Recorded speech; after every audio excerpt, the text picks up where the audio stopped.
సమాజంలో వెనుకబడిన వర్గాల్లో అట్టడుగు నుండే కొన్ని వర్గాలున్నాయి. అందులో మత్స్యకారులు ఒకటి.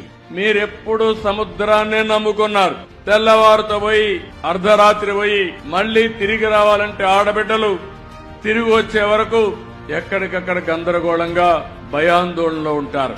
అలాంటి జీవితం మీది. అలాంటప్పుడు మీ ఆదాయం కూడా అక్కడికక్కడే వచ్చే పరిస్థితి వచ్చింది.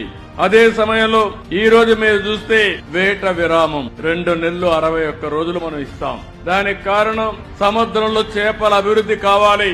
పిల్లలు వేసే సమయం అది. ఆ సమయంలో డిస్టర్బ్ అయితే చేపే ఉండదు. కాబట్టి విరామం ఇవ్వాలనే ఉద్దేశంతో విరామాన్ని ఇచ్చే పరిస్థితికి వచ్చాం. అదే సమయంలో ఒకప్పుడు మీరు విరామం ఇస్తే, ఎందుకంటే మీరందరూ కూడా ఇప్పుడు కూడా సముద్రానికి పోతేనే మీ కడుపు నిండుతుంది. ఒక రోజు పోకపోతే ఆ రోజు పస్తే. అందుకే నేను ఆలోచించిన తర్వాత 14వ సంవత్సరం 15వ సంవత్సరంలోనే వేట విరామం సమయంలో ఆర్థిక సహాయం ఇవ్వాలని నిర్ణయించిన పార్టీ తెలుగుదేశం పార్టీ అని చెప్పి నేను మీకు తెలియజేస్తున్నా.